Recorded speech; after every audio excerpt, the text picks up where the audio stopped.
Bonjour, je vous avais demandé il y a quelques temps de me conseiller des films live japonais dans le but de les traiter en épisode. Et c'est dans cette optique que j'ai décidé de pas vous écouter et de prendre un autre truc.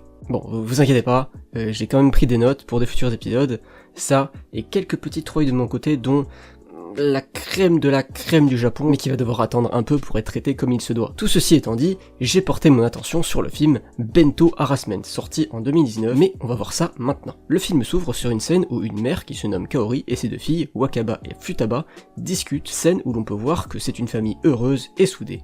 Le père les rejoint, ses filles lui demandent s'il sera toujours là, ce à quoi il répond on est maintenant 12 ans plus tard, et Kaori vit maintenant seule avec sa fille la plus jeune, Futaba. Le père est mort, quelle surprise, putain je suis vraiment sur le cul. Le film se passe à Tokyo, mais si regardez, ça se voit, ça saute aux yeux là, et je déconne même pas, en fait on est sur l'île d'Achijo, petite île qui se situe juste ici, mais qui est administrée par Tokyo. Et ouais, donc au moins vous aurez appris un truc. Ah oui, et je préviens, en tant que joueur pro, GeoGuessr spécifiquement au Japon, si j'aperçois le moindre panneau, je vous promets de retrouver où la scène a été tournée. J'en fais le serment, mon honneur est en jeu. Bref, fini l'image de la famille super heureuse parce que Futaba est dans une période qui s'appelle la crise d'adolescence. Belle période, je sais, où l'on peut repousser son réveil pendant 1 heure parce qu'on a la flemme d'aller à l'école, et cela même si notre mère nous met des torgnoles pour nous réveiller. Bref, Futaba va bientôt rentrer au lycée, mais comme on l'a dit plus tôt, elle a quelques problèmes de discipline, ce qui entraîne aussi de manquer de respect à sa mère, et c'est une chose qu'il faut mieux éviter, parce que ça leur fait pousser des cornes de démons, c'est prouvé scientifiquement. Et s'ensuit donc une course-poursuite avec Futaba qui court très probablement pour avoir la vie sauve. Le soir on retrouve Kaori au restaurant et... attendez, moi je veux voir la conclusion de la scène d'avant, il est où le passage où Kaori rattrape sa fille et lui fait une German suplex, bordel.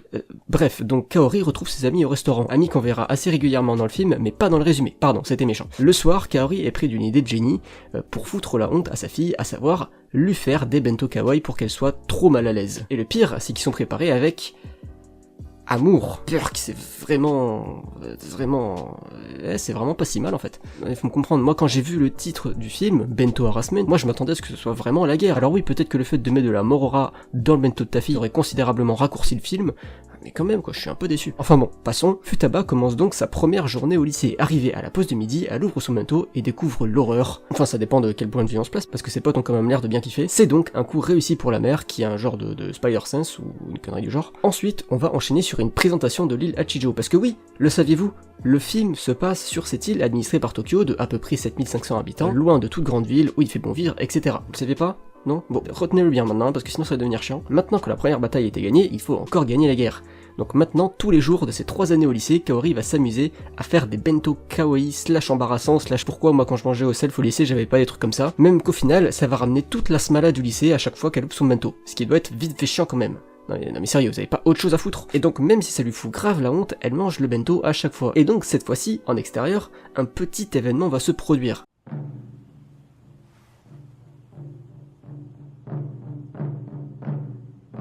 On peut pas bouffer tranquille, va jouer au tambour ailleurs, pauvre con. Ce jeune homme, beaucoup trop souriant, c'est Tatsuo, un espèce de cliché de beau gosse qui joue du tambour, qui on le sent est le love interest de Futaba. Mais voilà, après on ne sait combien de temps à faire des bento pour sa fille, Kaori est fatiguée et manque un jour de faire le bento de sa fille en mode kawaii machin. Car également, elle a plus trop d'idées. C'est alors que sa deuxième fille, Wakaba, lui conseille de mettre des messages dans le bento. Bah oui, comme ça plus besoin de se casser la tête. Yes. Bon non, en vrai c'était moins violent.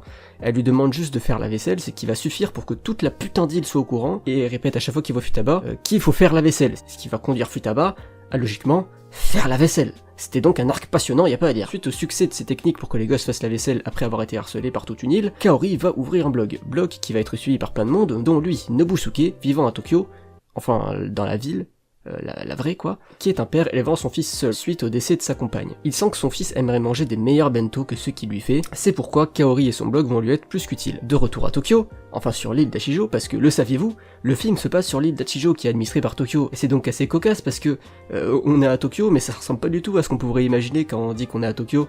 J'en ai marre. Futaba a quitté son club pour faire tout ce que les Dark Sasuke en crise d'adolescence qui sont harcelés pour faire la vaisselle font, écrire des poèmes. Et quand sa mère tombe dessus, c'est évidemment trop la honte, faut pas le dire. On retrouve Nobusuke qui s'est décidé à faire un bento kawaii pour son fils. Pas pour le bully, non, lui c'est pour lui faire plaisir. Sauf que ça prend beaucoup trop de temps et le résultat est original. Alors oui, il y a aussi toute la smala qui s'est rassemblée autour de Kentaro, son fils, pour voir le bento, mais là on est en maternelle, donc je pardonne. Par contre les autres au lycée, j'attends toujours l'explication. Évidemment, ça a peur tous les enfants, Bon, c'est quand même peut-être légèrement excessif. De retour sur l'île d'Achijo, parce que oui, le film se... Non, je ne ferai pas ce running gag à chaque fois. On retrouve Futaba en extérieur, et qui dit extérieur dit Tatsuo, le beau gosse qui sourit trop, et qui vient piquer de la bouffe à Futaba. Puis, retourne jouer du tambour, en retirant son t-shirt, parce que je sais pas, mais pourquoi pas après tout.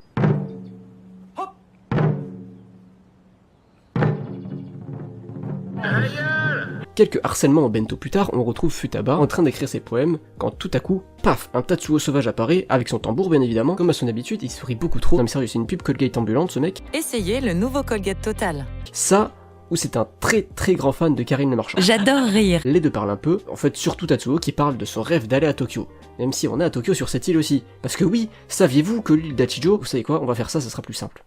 Localisée dans l'océan Pacifique, l'île d'Achijo, ou si vous préférez Achijojima, en japonais, est une île administrée par Tokyo.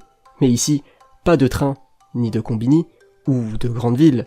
Non, sur l'île d'Achijo, du haut de ses 14 km de longueur et 8 km de largeur, les habitants font autre chose comme de la pêche, de la danse, du tambour, et bien d'autres choses encore. Les 7500 habitants vous accueilleront à bras ouverts, à découvrir leur magnifique île, à seulement 287 km au sud de Tokyo, de la grande ville. Parce qu'on est aussi à Tokyo. Mais qu'est-ce qu'on peut voir à Achijo? Eh bien tout d'abord, son port. Les deux stratovolcans de part et d'autre de l'île. Ces mères qui boulient leurs filles en leur faisant des bento trop kawaii. Ces paysages à couper le souffle. Et surtout, sa bourangerie. Alors, qu'attendez-vous? Tout le monde est heureux en allant à Achijo. Donc cet échange a bien motivé Futaba qui veut maintenant elle aussi aller à Tokyo. Elle prévient donc sa mère qui était en train de... Oh, putain bordel, c'est parti.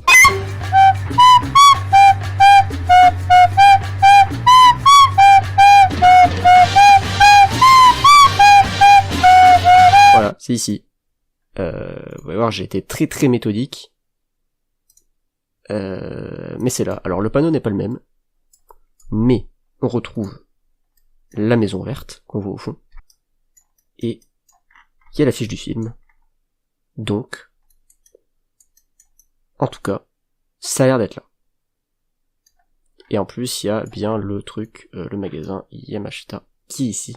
Je suis juste un boss en fait. C'était vraiment très intéressant. Et là, bim, gros événement, parce que Tatsuo, le beau gosse sponsor par Colgate là, s'envole demain vers Tokyo et Futaba veut marquer le coup en le faisant en bento. Et pour cela, elle va demander de l'aide à sa mère. Et donc, après 49 minutes de film, Futaba va enfin avoir un moment complice avec sa mère. Voilà. Ça fait que 49 minutes là. Le lendemain, on est à l'aéroport. Oui quoi, non mais là il n'y a pas de challenge, je peux même vous le faire en speedrun si vous voulez. Et donc bonjour, bienvenue en speedrun pour trouver le plus rapidement possible l'aéroport de l'île d'Achijo. Alors sans plus tarder, on va commencer, je me suis pas entraîné, mais allez, c'est parti.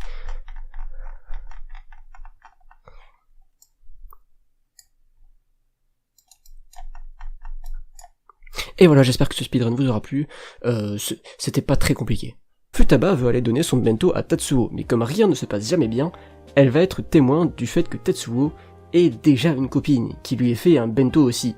La vie, c'est triste. Et ça fout un coup au moral de Futaba, qui ne sera pas arrangé par le fait que sa mère, en rentrant, lui ait fait un bento avec un message. Alors oui, c'est des encouragements, mais c'est peut-être la première fois du film que je peux comprendre les réactions de Futaba, qui va juste balancer le bento d'énervement et s'enfermer dans sa chambre. Ça va se battre un peu, mais au final, les deux vont finir par défoncer la porte, carrément. Et après cela, Futaba va s'enfuir chez sa sœur, enfin pas pour très longtemps, car après avoir discuté un peu avec elle, elle va revenir chez sa mère, qui entre-temps a brûlé la porte de sa chambre. Ah oui, non, faut vraiment pas la faire chier, mais tout finit bien parce que Futaba finit par s'excuser, et en plus tout va bien parce qu'elle obtient un entretien à Tokyo. Sa mère lui donnera donc le meilleur conseil du monde, à savoir...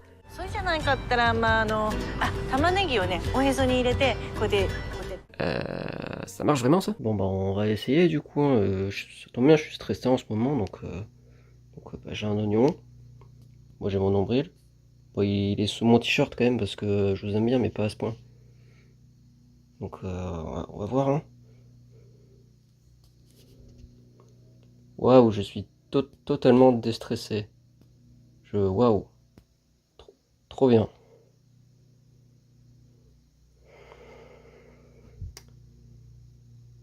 Putain.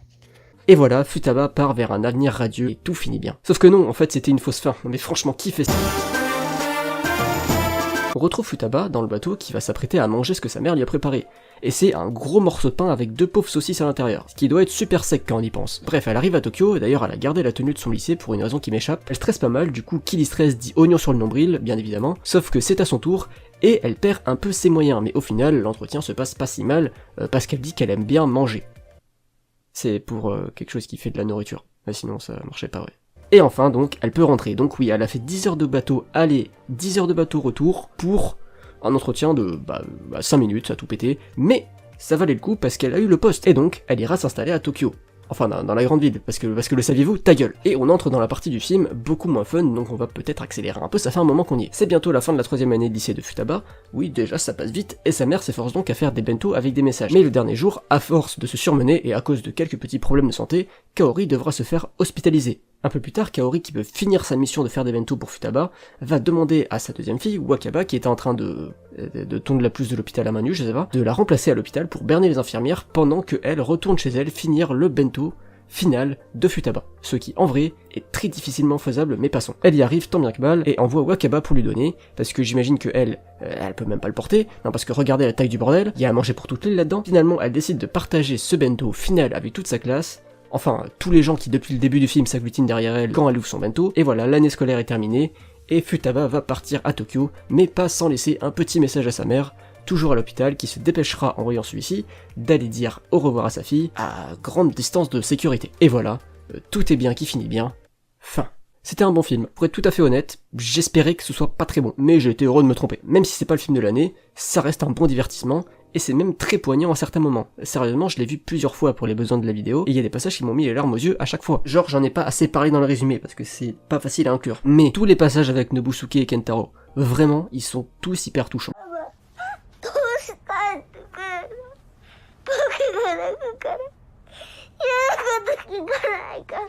Le passage où Nobusuke et Kaori conversent sur ce qui est arrivé à leurs conjoints et conjointes respectives, la fin aussi, enfin bref, on peut bien se marrer pendant le film, mais on peut aussi presque se mettre à chialer. Pour autant, je dirais pas que les personnages importants sont si attachants que ça. Enfin, surtout Futaba en fait. Je pense que c'est voulu.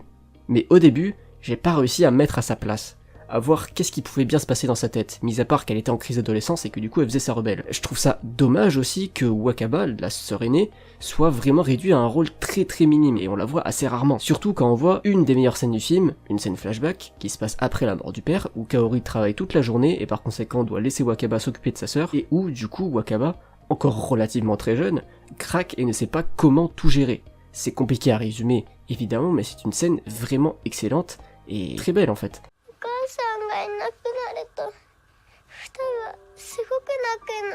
En parlant de scènes excellentes, de ce côté-là, c'est Nobusuke et Kentaro qui volent la vedette. C'est tellement dommage de pas les voir plus, mais bon, en soi je comprends, c'est pour faire le parallèle entre la mère qui veut foutre la honte à sa fille, en tout cas au début, avec des bento rigolos, et le père qui veut faire plaisir à son fils en lui faisant des bento drôles, lui rappelant ce que lui faisait sa mère. Donc en soi, c'est une petite déception, et peut-être que les voir plus aurait pas ajouté grand chose au final. Bon, je suis pas vraiment calé sur les plans techniques, donc je vais pas en parler. Enfin, sauf un truc, le film a été tourné sur l'île Hachijo. Enfin, sauf pour quelques passages à Tokyo, évidemment, dans la ville.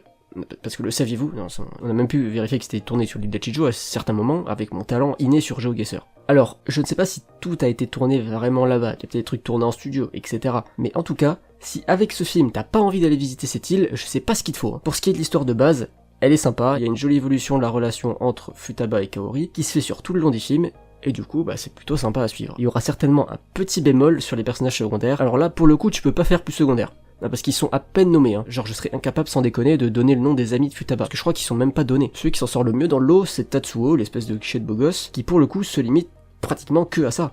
D'ailleurs, une fois qu'on n'a plus eu besoin de lui, on n'en entendra plus jamais parler. Le rythme était assez étrange aussi. Genre j'ai pas spécialement eu l'impression que 3 ans s'étaient découlés. Ça c'est surtout dû à un facteur, c'est qu'on n'a pratiquement aucune indication temporelle. Vous savez ces petits textes à la con, genre 2 semaines plus tard, etc.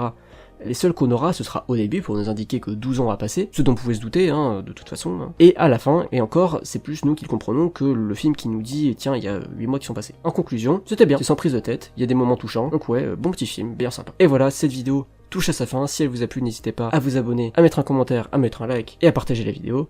Je vous retrouve une prochaine fois, au revoir.